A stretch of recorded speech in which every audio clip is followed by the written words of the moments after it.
요즘 운전하다 보면 BMW 정말 많이 보이지 않나요? 조금 과장을 보태면 국산차보다 많이 보일 때도 있는 것 같습니다. 물론 원래부터 굉장히 많이 보이는 수입차 브랜드 중 하나였는데 이제는 서울에서만 그런 게 아니라 어딜 가도 BMW가 굉장히 많이 보입니다. 어느 순간 벤츠보다 BM이 더 많이 보이는 것 같은 느낌이 들기도 했는데 판매량 데이터를 보면 굉장히 흥미롭습니다. 3년 전쯤부터 실제로 BM이 벤츠보다 많이 팔리기 시작했고요. 격차도 점점 벌어지기 시작해서 이제는 1만 대 가까운 차이를 보이기 시작했습니다. 저희도 BM을 굉장히 오랫동안 타고 다녔습니다. F바디 3 시리즈부터 G바디 3 시리즈를 얼마 전까지 가지고 있었고 신형 7 시리즈는 아직 타고 다닙니다. 이 말씀을 왜 드리냐면 오늘은 굉장히 주관적인 이야기를 해보려 하거든요. 지금까지 데이터나 현상을 가지고 논평을 많이 해드렸는데 이게 실제로 그 차를 소유하지 않고 데이터만으로 분석하고 논평하는 것과 실제 소유하면서 체감하는 걸 이야기하는 건 많이 다르다고 보거든요. 전자는 이미 관련 영상이나 자료가 많기도 해서 오늘은 아예 완전 주관적으로 실제로 BM을 소유하고 타고 다니면 어떤 점이 가장 매력적이고 이게 어떻게 판매량으로 이어지는 건지 이런 이야기를 해보려 합니다. 아니 아까부터 계속 연습을 하고 있네. 아 리스료가 잘 안 나. 리스료. 한번 해봐. 2개월 리스료를 내드립니다.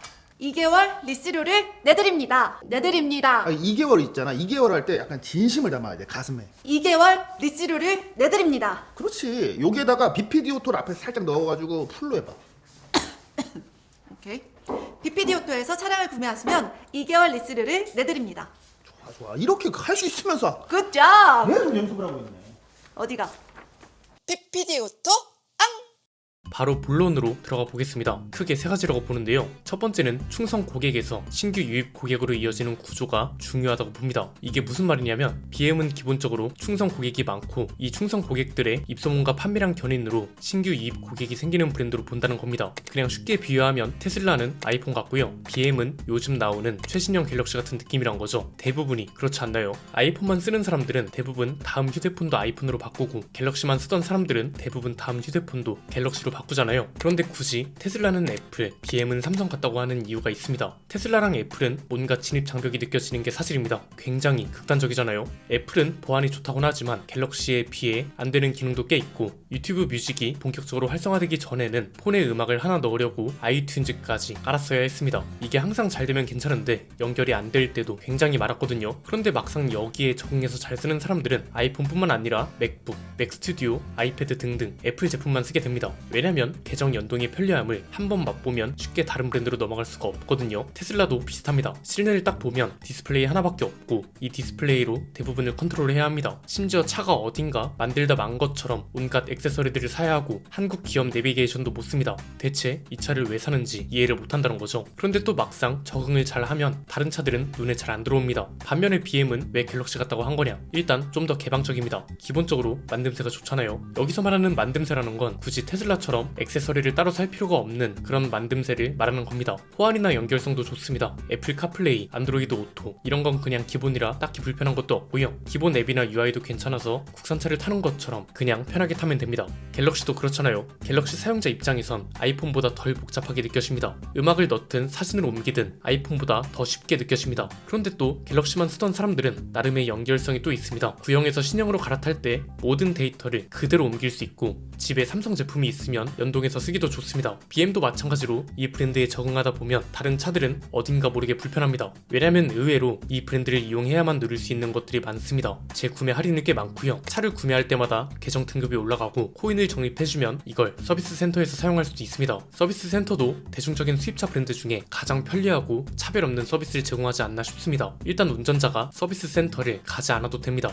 탁송이 무료거든요. 근데 이게 보통 다른 브랜드들은 최상위 모델만 해주거든요. 그런데 BM은 7이든 3이든 상관없이 탁송 요청을 하면 무료로 해줍니다. 약속된 시간에 기사분이 오셔서 서비스 센터로 차를 가져가고 정비가 끝나면 집까지 갖다 줍니다. 여기에 리콜 센터나 SOS 센터도 굉장히 적극적입니다. 예컨대 어떤 경고등이 떠요. 그럼 바로 SOS 센터에서 연락이 옵니다. 고객님 차에서 타이어 경고등, 브레이크 경고등이 뜬 것으로 확인되는데 어떤 문제가 있으신가요? 이런 식으로 상황 파악을 한 뒤에 실제로 문제가 있는 거면 견인 서비스 같은 걸로 연결해 줍니다. 굳이 내가 연락하지 않아도 센터에서 알아서 알아서 해준다는 거죠. 이게 의미가 있다고 보는 게 프리미엄 브랜드 중에 가장 대중적인 브랜드잖아요. 이런 브랜드에서 이 정도의 서비스를 제공해 준다는 게 좋은 건 사실이더라고요. 그래서 다음 차를 살 때 이런 서비스를 당연히 따지게 되고, 이런 걸 따지다 보면 자연스럽게 신형 BM을 사게 되는 것 같습니다. 이게 두 번째 이유와도 연결되는데, 시대 변화에 생각보다 빠르게 대응한다는 점도 큰 몫을 합니다. 그냥 쉽게 말하면 테슬라를 제외하고 OTA 업데이트를 비롯한 소프트웨어 기술을 가장 잘 활용하는 브랜드가 아닐까 싶습니다. 테슬라처럼 크리스마스 같은 기념일이 되면 이벤트 영상 같은 걸 보내줍니다. OTA 업데이트도 그만큼 적극적인데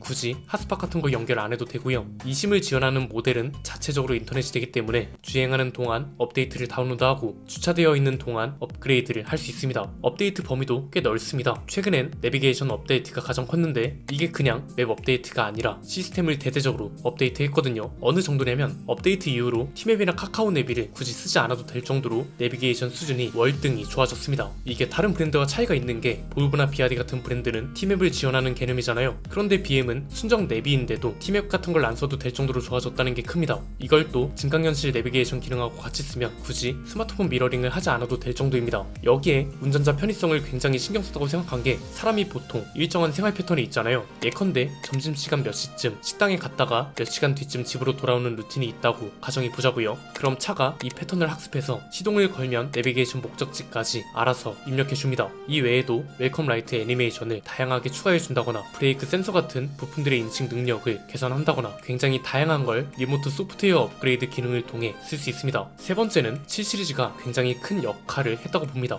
간단하게 말하면 이 차가 다른 모델들의 판매량도 견인했다고 할 수 있습니다. 이게 중요한 이유가, 구형 BM들은 어딘가 벤츠보다 못하다는 느낌이 들기도 했습니다. 이 차의 성능 같은 걸 말하는 게 아니라 눈에 보이는 게 그랬다는 겁니다. 대표적으로 실내 디자인이나 구성이 한국 소비자들이 원하는 화려함과는 거리가 멀었던 건 사실이잖아요. 우리나라 소비자들은 어느 정도 화려하면서 기능도 좋은 그런 실내 구성을 좋아하는데, F바디 BM까지만 해도 벤츠랑 비교하면 실내가 허전해 보였던 게 사실입니다. 그런데 신형 7 시리즈를 시작으로 모든 모델의 실내 구성과 디자인이 대폭 업그레이드 되면서 이제는 벤츠와 비교해도 충분히 화려한 실내를 갖췄습니다. 그리고 이 7 시리즈가 중요한 역할을 한 게, 항상 말씀드렸던 거 있죠. 브랜드 이미지를 결정하는 건 소수라고요. 예컨대 벤츠 하면 AMG, BMW 하면 M이 떠오르는 것처럼 판매량 비중이 상대적으로 적지만 이런 비싼 고성능 모델들이 브랜드를 대표하고 이미지도 결정하는 경우가 대부분입니다. 7 시리즈가 대중적인 모델을 수요하는 소비자들 입장에선 그 역할을 했다고 보는 거죠. 실제로 7 시리즈 판매량이 많이 올라오기도 했습니다. 불과 몇 년 전까지만 해도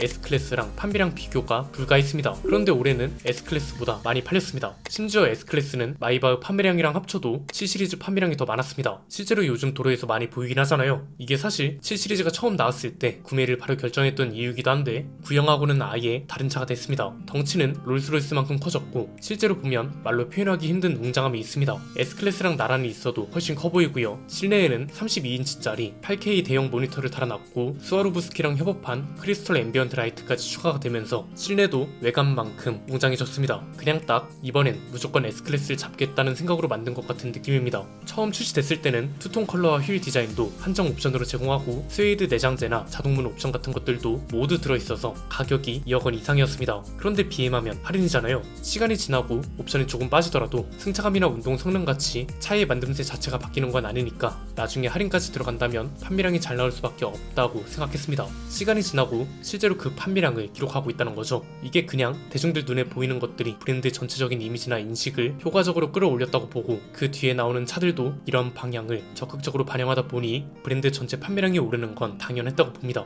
그리고 이건 여담인데, 차를 구매하고 2주 정도 지난 뒤에 BM으로부터 연락이 왔습니다. 어떤 내용이었냐면, 7 시리즈 구매자들을 대상으로 제품 품평회를 진행할 예정인데 참석이 가능하냐는 거였습니다. 이게 차가 나온 지 얼마 안 됐을 때잖아요. 그래서 실제 구매자들한테 차의 장단점을 직접 듣고 이걸 다음 개선 모델에 반영하고 있다는 걸 알 수 있는 거죠. 우리나라에서만 그런지는 모르겠지만 이런 크고 작은 것들이 모여서 브랜드 이미지와 제품 완성도에 반영되는 게 아닌가 싶습니다. 여러분 생각은 어떠신가요? 다른 브랜드들도 그 브랜드를 타봐야만 알 수 있는 장점 같은 게 있을까요? 댓글로 자유롭게 의견 나눠주시면 감사드리겠습니다. 오늘 내용은 여기까지입니다. 내용이 유익하셨다면 구독과 좋아요, 알림 설정 부탁드립니다. 지금까지 저는 안피디였습니다. 감사합니다.